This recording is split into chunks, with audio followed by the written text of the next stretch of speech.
Right, so for something completely different, thank you very much for inviting me here. Beautiful place to be and great to meet you. I'm going to speak about modeling as well, but my models are not mice or are not petri dishes or microfluidics. My models are in the computer. And so I'm always a little bit hesitant to speak about details of that in an audience like this, because you may start to ask, yeah, but what about this receptor, what about this molecule, etc. I take a completely different approach. So remember one of the first pictures that Pierre showed. There was this thing, some arrows, and it said flow. And I always ask myself, what does that really mean?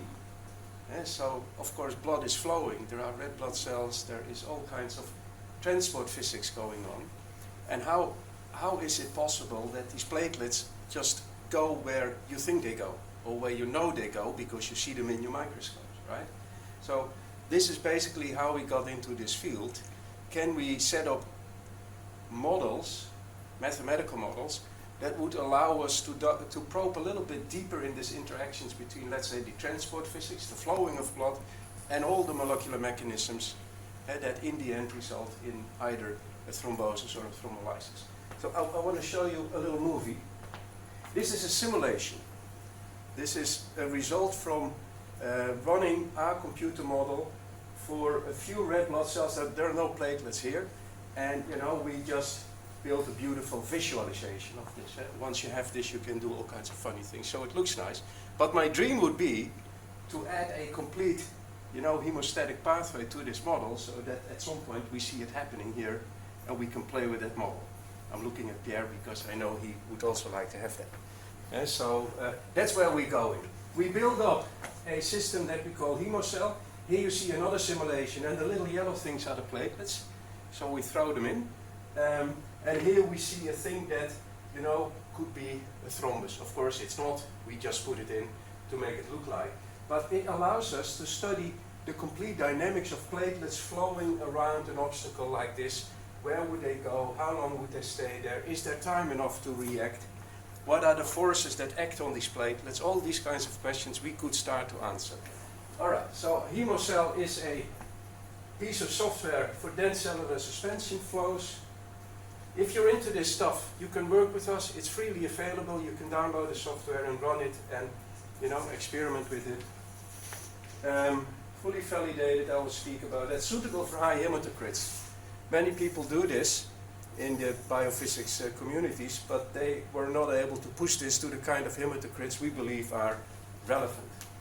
Suitable for high shear rates. So I'm mainly interested in the high shear thrombus formation. Right. So, probably you know much better than I. Does this work? Yes, it does. So, we are interested in a few transport phenomena in blood flows. Here you see a beautiful example of flowing blood, and the first thing you notice is the cell-free layer. And so the red blood cells tend to go in the bulk, and you get a cell-free layer that's a kind of lubrication. And therefore, it's quite easy for blood to move through these relatively large vessels. You do see some red blood cells here tumbling and doing stuff. The interesting thing is that the platelets are pushed into the cell-free layer. We call this margination, and of course that's good because then they are close to the site of injury, if it happens. Also, there is much more going on if you get these bifurcations up here, and as you go into the microcirculation, there are amazing things happening to our red blood cells. And I keep asking, yes, but what about the platelets? So if you have one of these plasma channels, would platelets go in there or not? I have no clue, maybe you can tell me.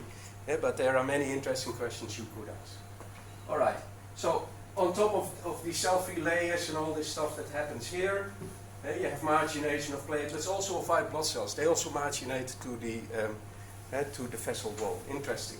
And they can actively do that. So a few questions that we're currently looking at. What specific flow characteristics cause high shear thrombosis? Well, high shear. But what about vasoconstriction? Is that there? And it will invoke high shear. If we have an arteriosclerotic plaque, it is a high shear environment, etc., etc.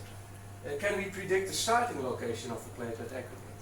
So where will it actually start? It starts and you observe it, but why on that specific location or locations? And can we understand initial platelet aggregation from this point of view? And of course, what I would hope is that all the detailed knowledge that we have and that is constantly developing on all the pathways, all the receptors, etc., if you would be able to combine that with this more high-level view, you can build a complete understanding of the process. Well, there is lots of indicators in the literature, and again, I guess you know much more about this than I do, but we are inspired by many, many results from the literature, and to move on. So first, this I will do very quickly, but to convince you that this is not a computer game we're playing. This has been validated, all these simulations have been validated against real experiments done in the lab. Otherwise we cannot move on. And so that's always step one. If we add a new rule to our computer model, we must be 100% sure that it has been seen in the literature and that we can at least reproduce that, and then we can move on.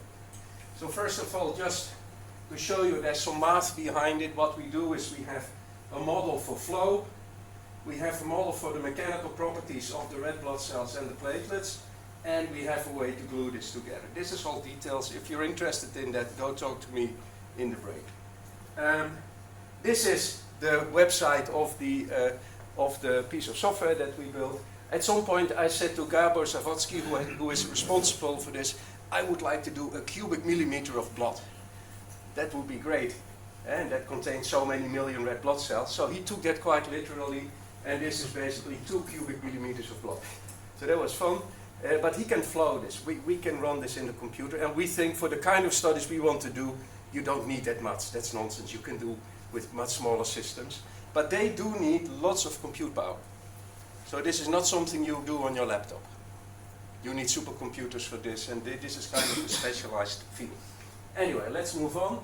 So there are many famous ways to show it. The first thing you need to do is look at mechanical properties of red blood cells, and you can either stretch them in optical tweezers, or you can put them in an active cytometer and put them in shear, and we can reproduce the deformations of these red blood cells in our simulations. And these graphs, well, I'm not going to talk about detail, but that's where we show that we have validated it. Then we put an enormous amount of red blood cells in our simulations, and we start to flow, and we look at the rheology. So we can reproduce the Faraeus effect. We get the velocity profile. So there were some beautiful recent papers that look at the profile over a cylindrical vessel like this.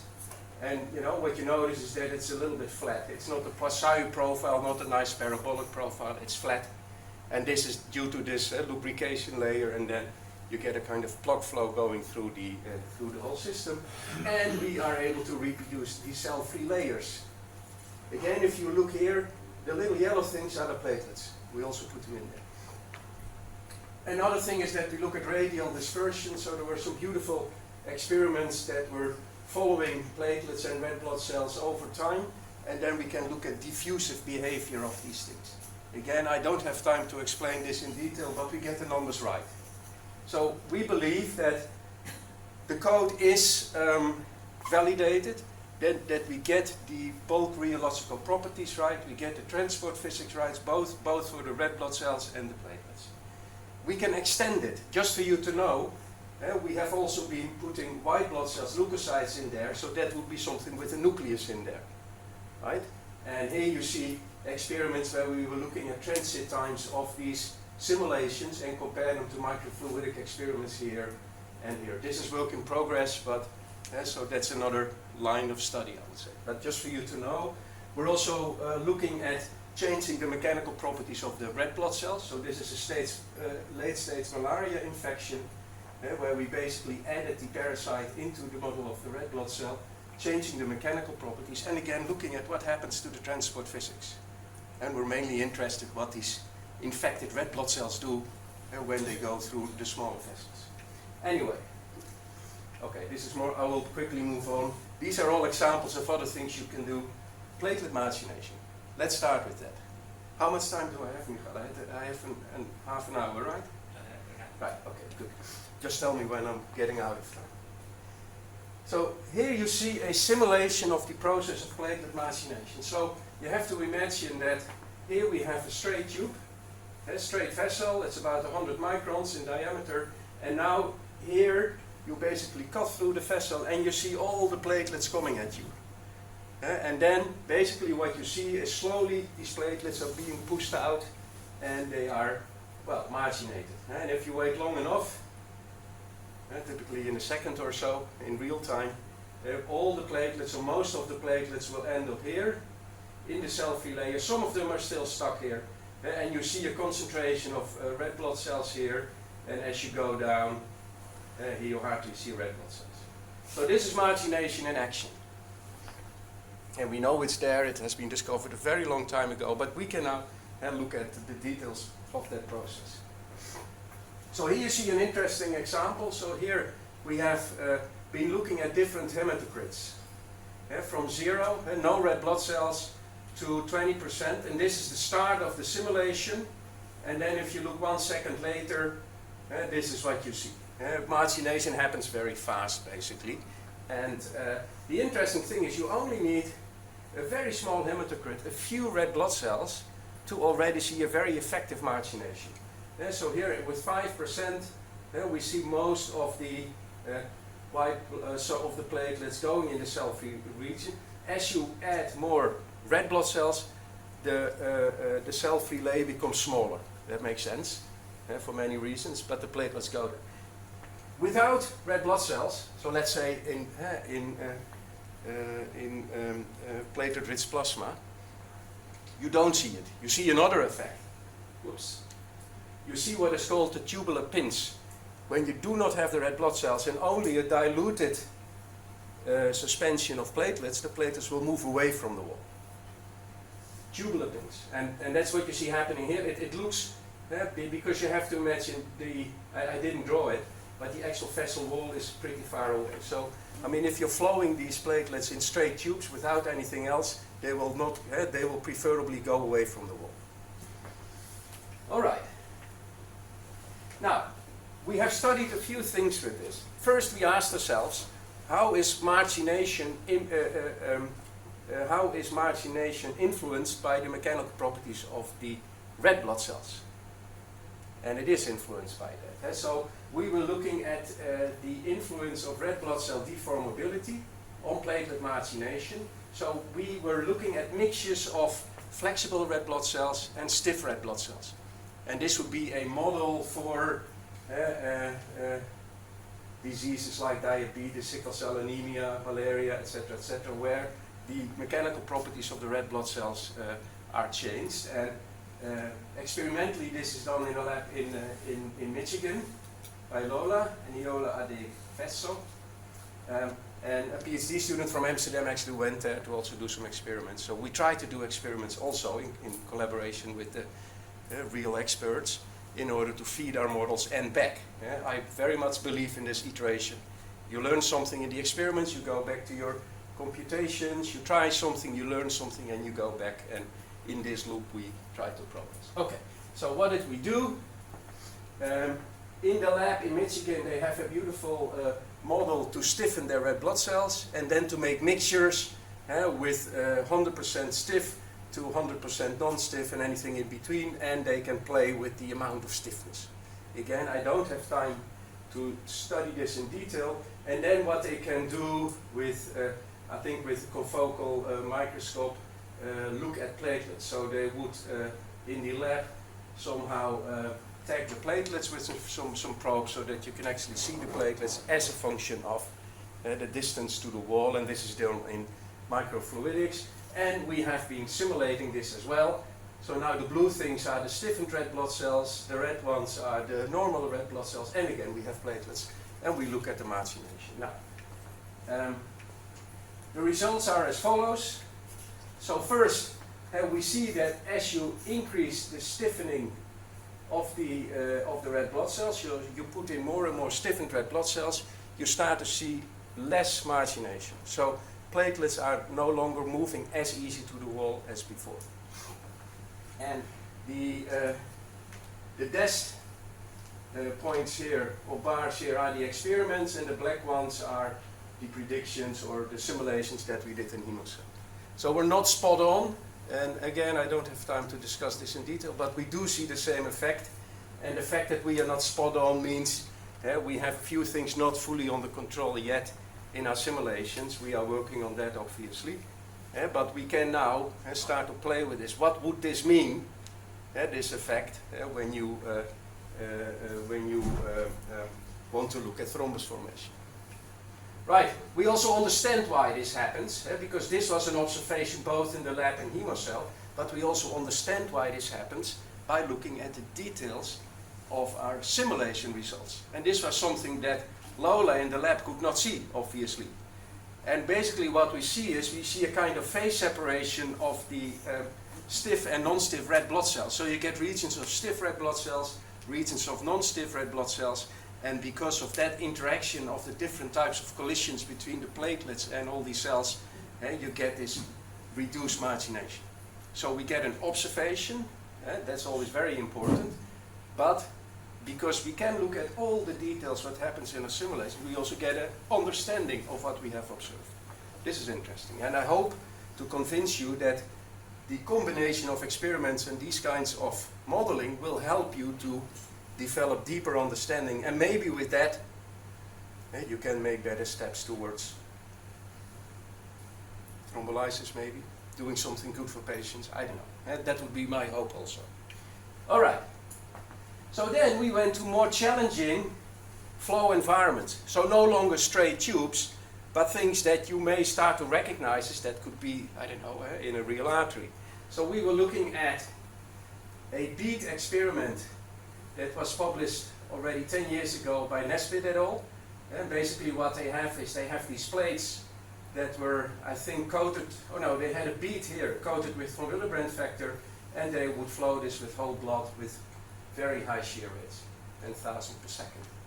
And there was a follow-up experiment by Tova Lopez and Nesbitt 1 year later, where they had this kind of stenotic restriction, and again, I don't know what they coded it with anymore. I think that this restriction here was coded with von Willebrand, and they would see, in the bead experiment, they would see platelet aggregates to form behind the bead, and in this experiment they would see this happening at the top of the apex. So what we did was say, okay, can we now try to reproduce these flow environments in our cell-based simulations and just see what happens? And what do we see happening to the cell-free layers? What kind of shear stresses do we find, or shear rates? What do the platelets do in these kinds of flow environment? And can we then understand why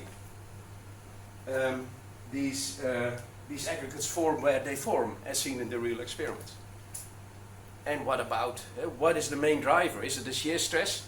In these papers they were talking about gradients in shear stresses, but I thought, okay, from a physics point of view, what is a gradient in the shear stress? That doesn't make sense to me, right? So, I mean, hey, you can move on with it. So, this is an example. This is work done by Britt van Rooij in Amsterdam, where this is a simulation. So we are kind of proud of this, that we can do this, because these extremely high shear rates are pretty hard to catch in our simulations. And you typically blow up the red blood cells. I'm always surprised that the red blood cells in the real experiments do not blow up, but again, that would be more a question to you, whether this is possible at all. But Nesbitt and Tova Lopez did the experiments. So, this is the kind of simulations we do, and we have to analyze. This is a picture from the paper by Tova Lopez and Nesbitt, and we are mainly interested at the very early times where they see some initial platelets aggregating up here. So we are looking carefully in our simulations what happens up here. And we believe that we see a few interesting things happening there. First, there is space. So up here, there is, although the shear rates are very high here, the cell-free layer is almost zero. Also, the red blood cells are pushed into the cell-free layer, and just mechanically they would probably move out everything. But down here, as you go down, you get a cell-free layer, a small one, but there is space. Secondly, there is a platelet flux, so platelets actually go there. They're not washed away. They actually go there, and they stay there long enough. And the shear rates, or the shear stresses, are high enough for von Willebrand to uncoil. So these three ingredients we saw, and we saw that over and over again when we changed the geometries and platelet is a little bit. And this is what we try to say. Oh, by the way, one thing for those of you who have been reading these papers, and when they speak about, oh, the shear stress is so and so much, this is based on simulations using so-called continuous fluid computational fluid dynamics. Then you are typically off by a factor, what is it?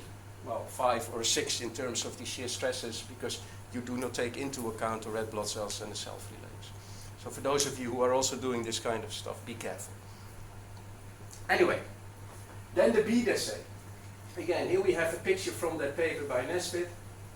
You see the platelets sitting behind the bead, and this is, I think, after flowing like a minute or a few minutes. This is typically a regime we do not reach in our simulations. We have to run on a few thousand processors, so a few thousand laptops for, I don't know, a few days, and then we can do 1 second of real time.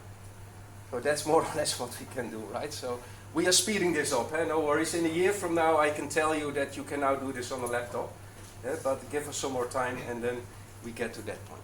Anyway, what we found here is, again, here you see a complete recreation of the experiment of Nesbitt, and the green things here, again, are the cell-free layers. But now look behind the sphere. Interestingly, you also see lots of space behind the sphere, so where you see these platelets sticking. And we have been looking at platelet counts, at residence times, and at shear rates, and again we see this combination of sufficient platelets. They stay there long enough to be able to react. I don't know what typical reaction rates would be, you know that probably, but it would be nice to see if this makes sense. And again, sufficient shear rates for the von Willebrands. How am I doing on time, Michael? Okay? No time left? Well, 7 minutes. 7 minutes, thank you. All right, I will move on. So, Britt also started to do her own experiments. I will quickly go on, Michael, no worries.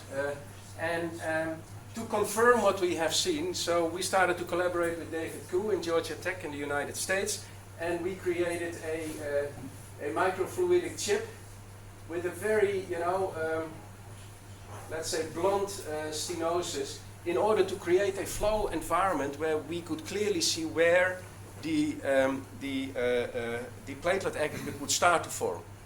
And I don't have time to go through all these results, but basically what Britt sees is that if you have platelet-rich plasma, we find that the occlusions, the clots, start to form at the end of this stenosis up here, whereas in whole blood we see it earlier starting, which we believe is again due to the margination. Platelet-rich plasma, no red blood cells. I don't know if the platelets are activated and if they are doing all kinds of crazy things. They will probably do that. But anyway, they have a harder time to get to the wall. And so the probability to react is just a little bit smaller. I think that's the way to look at it.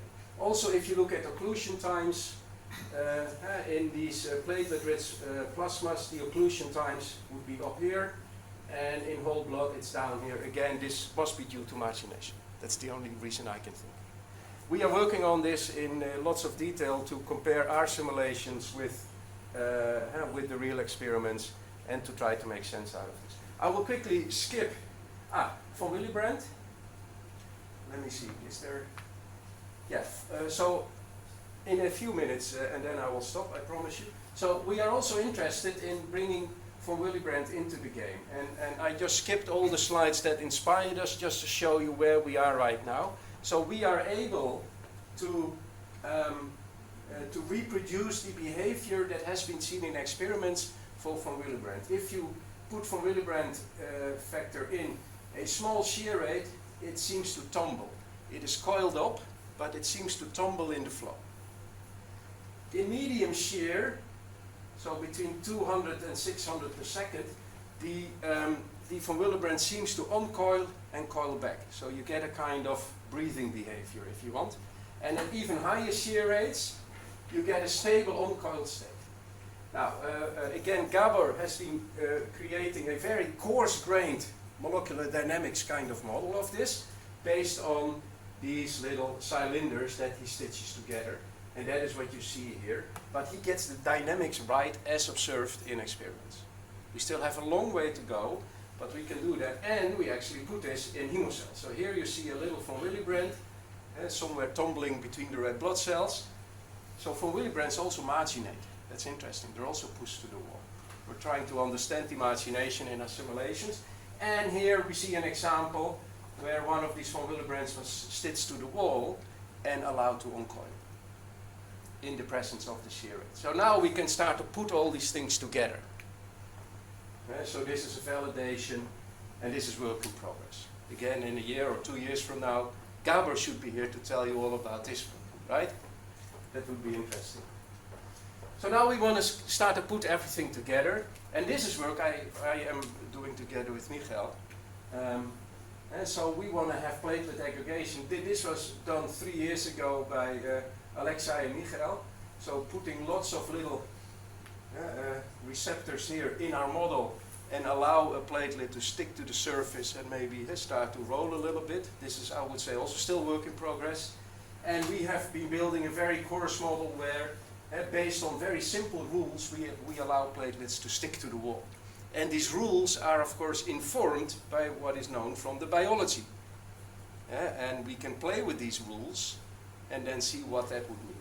Again, this is very, very early work. So I was a bit hesitant to show you this because it's more playing than real science, but just to tell you that we are moving in this direction. Okay.